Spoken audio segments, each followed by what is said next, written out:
இன்றைய தலைப்புச் செய்திகள். டெல்லியில் செயற்கை நுண்ணறிவு தாக்கு உச்சி மாநாட்டை இன்று தொடங்கி வைக்கிறார் பிரதமர் மோடி.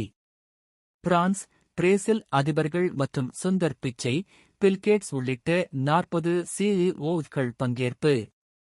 40 ஆண்டுகளுக்கு மேல் இந்தியாவில் வசிக்கும் இலங்கை தமிழர்களுக்கு குடியுரிமை வழங்க கோரிக்கை. சட்டப்பூர்வ தீர்வு தொடர்பாக பிரதமர் மோடிக்கு முதலமைச்சர் மு.க. ஸ்டாலின் கடிதம்.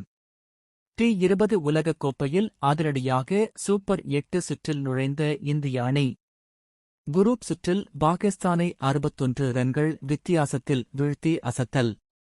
அமெரிக்க வர்த்தக ஒப்பந்தம் மூலம் இந்திய விவசாயிகளுக்கு பிரதமர் மோடி துரோகம் செய்ததாக ராகுல் விமர்சனம். இந்திய விவசாய பொருளாதாரத்தை வெளிநாடு கட்டுப்படுத்தும் அபாயம் எழுந்துள்ளதாக எச்சரிக்கை. மகளிர் உரிமைத் தொகைக்கு ஆதி திராவிடர் நல நிதி பயன்படுத்தப்படவில்லை என அரசு விளக்கம். 5000 ரூபாய் வழங்க கூடுதல் நிதி ஒதுக்கப்பட்டதாக கூறி சர்ச்சைகளுக்கு முற்றுப்புள்ளி. தமிழ்நாட்டில் இறுதி வாக்காளர் பட்டியல் வரும் 23ஆம் தேதி வெளியிடப்படும் என அறிவிப்பு. நாளை வெளியாக இருந்த நிலையில் தள்ளிவைப்பு. உத்தரப்பிரதேசத்தில் 1000 கிலோ எடையுள்ள விளம்பர தூண் சாய்ந்து விபத்து. கார் மீது தூண் விழுந்ததில் சமாஜ்வாதி முக்கிய தலைவர் லால் பகதூர் யாதவ் உயிரிழப்பு. அமரன் வெற்றிக்குப் பிறகு மீண்டும் இணையும் கமல்ஹாசன் சிவகார்த்திகேயன் கூட்டணி.